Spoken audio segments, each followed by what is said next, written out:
Welcome to Glamour Magick Makeover, where I transform women to feel their most radiant self. I love this, actually. So here we have Corey's clothes that we are going to be purging and deciding what is in alignment with her highest self. I'm Emily Parr, and I am on a mission to help women feel like their most glamorous, radiant, beautiful, divine feminine self inside and out. Fit is the most important thing overall, because if it doesn't fit you, it's not for you. Okay. For the last 12 years, I've helped thousands of women level up and transform in every way. Stay tuned to see who Corey will be at the end of her Glamour Magick Makeover.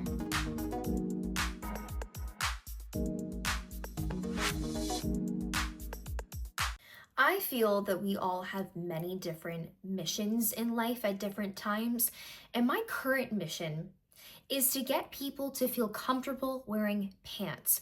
Real pants, not leggings, not sweatpants, not lounge pants, not yoga pants, actual pants. And here's the reason why I think most people are not comfortable with wearing real pants. They don't know what style actually flatters them, that can actually look good on their body, that isn't just trendy. And they don't know where to look and what to look for. And today, I'm going to make it a whole lot easier to wear pants comfortably, because it's not you that's the problem, it's your pants. Hello and welcome to or welcome back to the channel. My name is Emily Parr. Make sure to like this video and subscribe for more videos like this one. If your pants are digging into your body and making you feel cut off or short or just overall tightened and restrained, this is a video for you so that you don't have to feel like that inside your clothes anymore, because I promise it's not an issue of your body. It's not because you need to lose weight. It is the pants, and it's about really picking a design that suits you, that you can wear comfortably for hours on end. And that's what a pair of proper pants should be. Your leggings and your sweatpants and your yoga pants are meant for active wear. They are meant for the gym. They're meant for you to run around in. They're meant for you to climb stairs, to do yoga, to do Pilates, to lift weights. They are not meant for you to wear to school, and they are not meant for you to wear to work, and they are not meant to be seen at the mall, and they are not meant to be seen at the bank. Okay? Now, I get it. Maybe you're coming from those places. Maybe you're coming from the gym, and maybe you're running an errand and you're coming from the gym and you're going to the bank just to do a quick deposit or take some cash out. But it's truthfully not very hygienic for you to be wearing the same pants that you were rolling around on the floor with in the first place, let's be clear, and that you've been sweating in anyway. So when you leave the gym, change your clothes and change into a proper pair of pants. Yes, even I have my moments where I might throw that idea out the door, but if you can do that the vast majority of the time, you're going to feel better about yourself. You're going to feel more polished, more refined, and more confident. And when you're in that energy, you're going to attract like-minded people who are on the same page with refinement, on the same page with elevation and success. Now, a bit about my background, in case you don't know.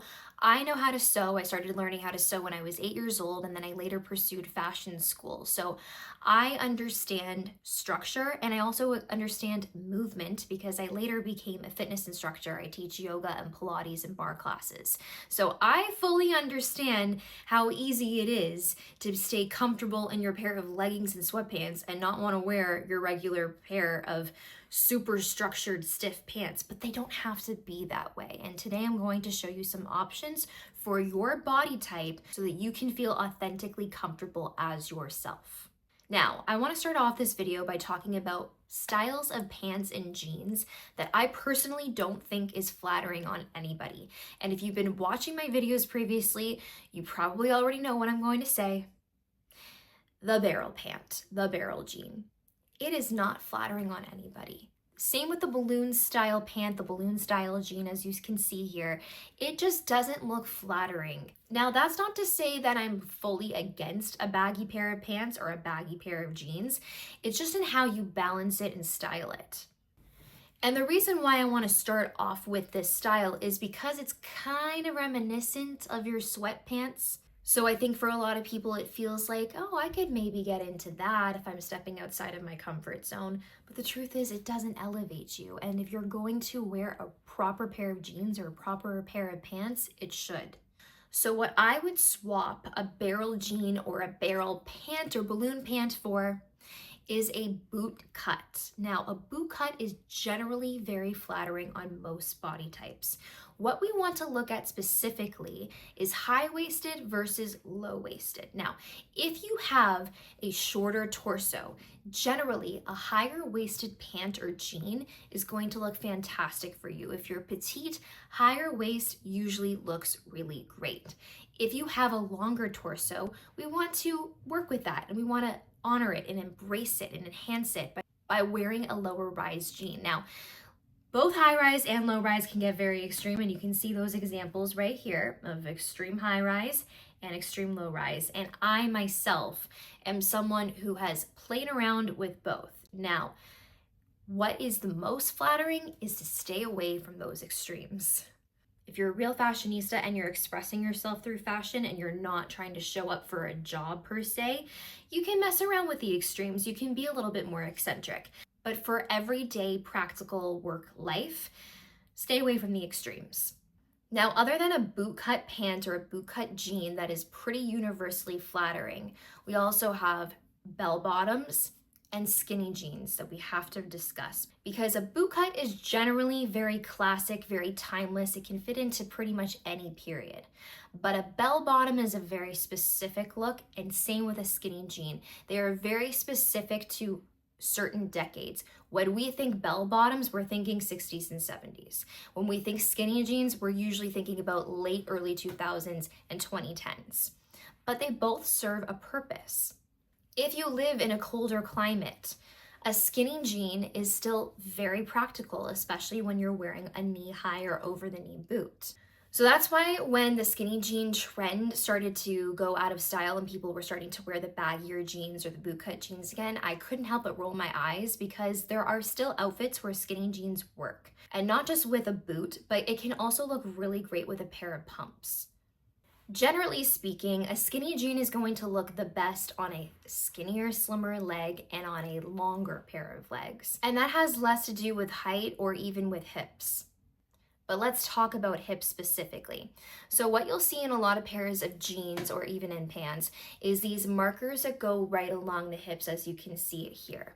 So those markers tend to draw the eye. If you don't want to draw the eye to the hips because your hips may be wider, I would stay away from that. If you have smaller hips, this type of detail can actually accentuate things and make you look a little bit more hourglass. The other thing that as women especially we want to stay away from is anything that's going to create a belly pooch type of look. Now, I want to be very clear. This part of your body that I'm referring to is where your uterus is. And as you get older, the uterus expands so the body is prepared to have a child, whether you choose to have one or not. And as a fitness instructor, I feel like it's important to mention this, because I see women who will work out super, super hard and they still feel uncomfortable or insecure about this area of their body. And the fact of the matter is that keeping this part looking flat and not drawing the eye to it has a lot to do with the clothes that you wear and also with the foods that you eat. Eating a clean, healthy, whole foods diet. But that's a different video for another day. And you can go back into my previous work, my previous videos and content to see things like that. So from a style perspective, we want to avoid drawing attention to that area, avoiding hemlines that draw the eye there, stitching, weird stitching especially, and also paying close attention to proportions with your top and how it matches to your pants. So let's talk about common mistakes that I see. And one of the most common mistakes that I see is getting too attached to trend cycles rather than what is flattering for you. Another big mistake that a lot of people make that can draw attention to unwanted areas is overly thin fabrics that cling to the wrong places. Wearing the wrong fit for your proportions can also really throw off your entire outfit. Styling is everything. And part of styling is also paying attention to the details, and sometimes details ask you to take the extra step and go and get a pair of pants or jeans tailored. You're investing in good quality fabric, you can keep those pants for many, many years to come, and they can be a big staple in your wardrobe. So investing a little bit of money into tailoring is absolutely worth it.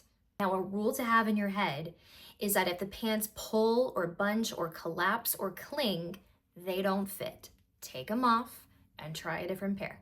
Now let's talk about some styling rules. So rule number 1 is to balance your proportion. If you have a wider pair of pants, we want to do a more fitted or cropped top or blouse. If we're wearing a tighter pair of pants or a skinny jean, we want to go for a looser blouse or a looser top.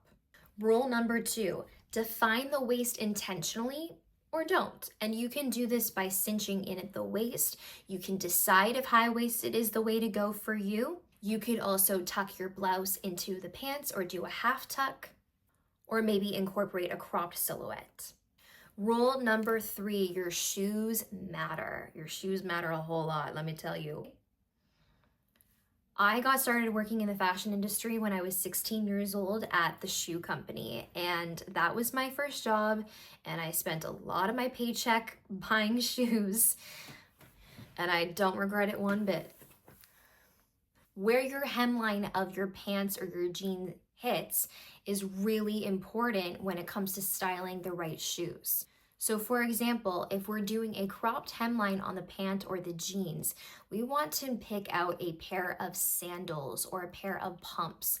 We don't want to pair boots with this look. It can cause too much attention towards the ankles. Generally, a really great look that I think flatters everyone is a bootcut pair of pants or jeans that hits about midway on the foot with an elongated, pointy-toed heel.